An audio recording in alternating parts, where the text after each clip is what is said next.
жалпы спорттың ең жақсы түрінің бірі ол би. Біздің кезімізде билердің түрі болатын. Әр бидің өзінің қимылдары болды. Рас қой. Біздің кезімізде кармен тобы болатын. Олардың әндері 3 минут бір қимыл, бүкіл би залы. Ол кезде жаңағы клубтарда өтеді, дискотекада мына биймен тұратын. Ciao bambina, piace signorina, tangiona fanno con un braccio. Ciao bambina. Осыны музыкасыз алып тастасаң, бұл үлкен спорт. 3 минут осын тоқтамай билейміз. Одан уақыт өткеннен кейін тағы бір әндер шықты, мынандай движениялар шықты. Бүкіл арғайсы кругқа тұрып аламыз, сосын осы биді кәдімгі билеп тұратынбыз. Одан уақыт өткеннен кейін ауылдық жерлерде білесіздер, мына қыздар әсіресе жақсы билейтін. Қыздар белсенді болатын. Ортаға сумочкілерін қойып қояды, сумочкілерін қойып, мынандай музыкалар болатын. Касабланка деген білесіздер ме? Көздерін бірақ сумкадан алмайды.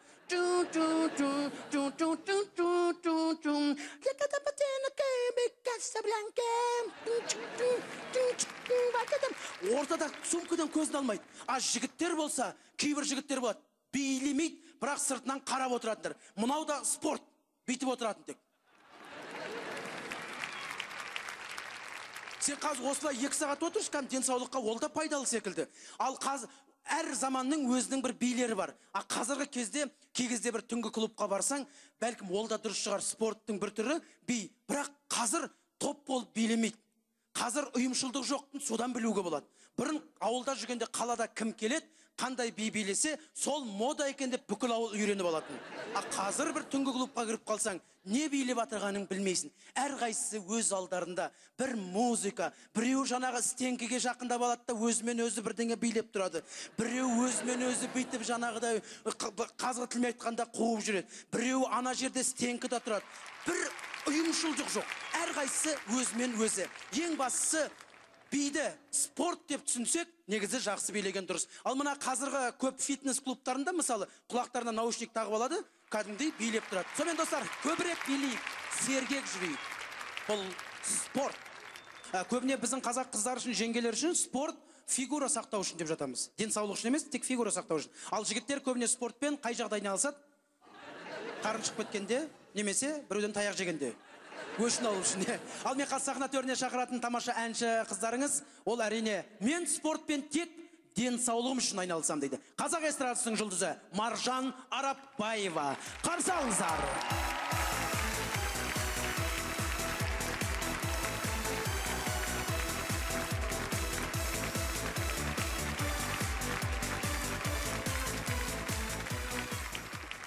Мен бір байқағаным, неге осы көбіне қыздар жағы, біз жалпы қазақ халқы барлығымыз, ұл болсын, қыз болсын, айтатын сөзіміз. Көктемде айтамыз, жаз шықсын дейміз. Жазда күн ыстық дейміз. Күз болсын дейміз. Күзде жер балшық дейміз. Қар түссін дейміз. Қыста суық дейміз. Сосын көктемде көп қыздардың айтатыны, көктем шыққасын жүгірем дейді.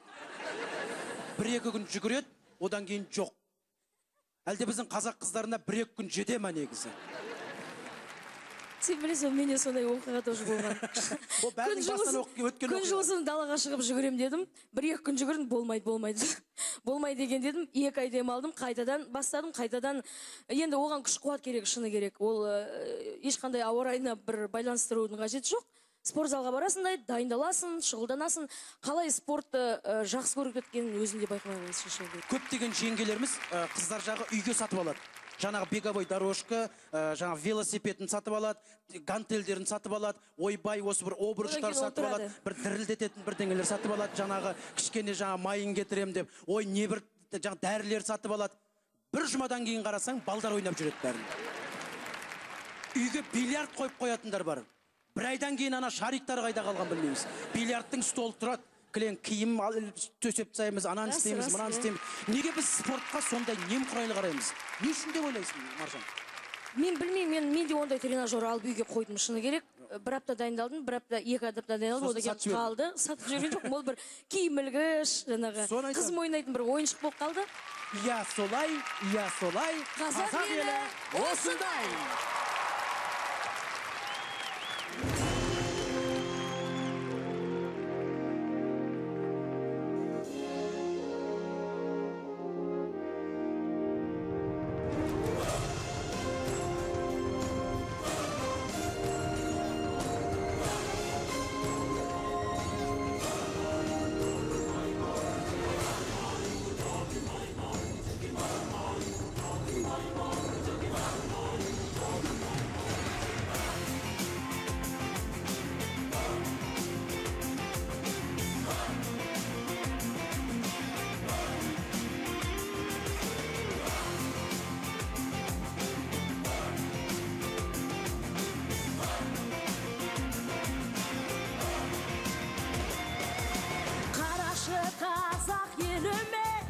айтпашы қазақ жеріме, кең өлке сарыарқасы, берекенің алқасы, мерекенің алқасы.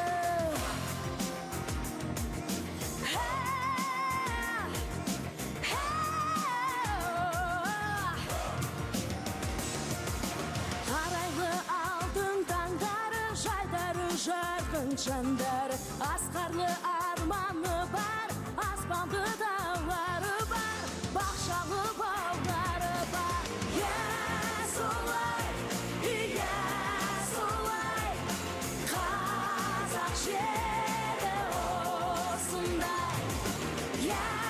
Солай, солай, қазақ елі осындай. Қазақ елі, қазақ жері осындай.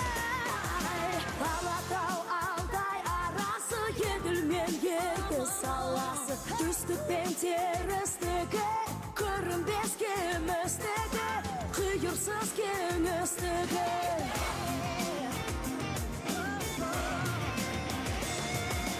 Даладай дархан пейілді, анадай әртаң мейірлі, бір тұтас халқымыз бар, мызғымас қалпымыз бар, әлемге даңқымыз бар. Солай, қазақ жері осындай. Солай, қазақ елі осындай.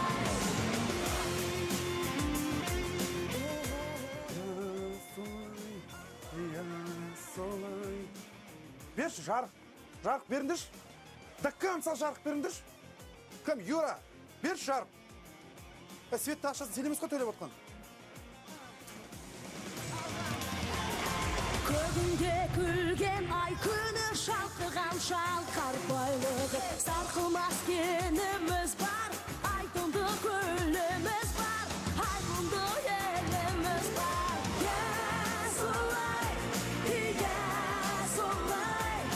қазақ жері осындай.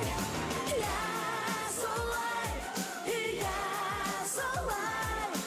қазақ елі осындай.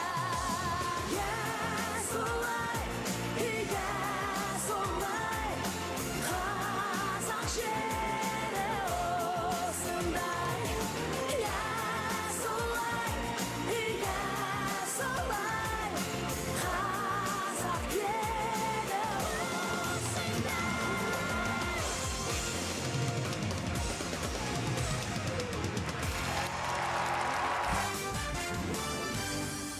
Міне құрметті достар, бүгінгі тақырыбымыз спорт жайында болды. Әрине, көбіне жастарға ренжіп жатамыз. Спортпен айналыспайсыздар, сіздерді жатасыздар. Таңның атысы, кештің батысы интернетте отырғанша, бір спортпен айналыспайсыздар ма деп айтуға барлығымызға жеңіл. Ал енді бір жерге барып коньки тебенсе 2500 теңге бір айналып келуі, шаңғы тебенсе 1500 теңге, атқа мінейін десе, ол да бір 3000 теңге тұрады.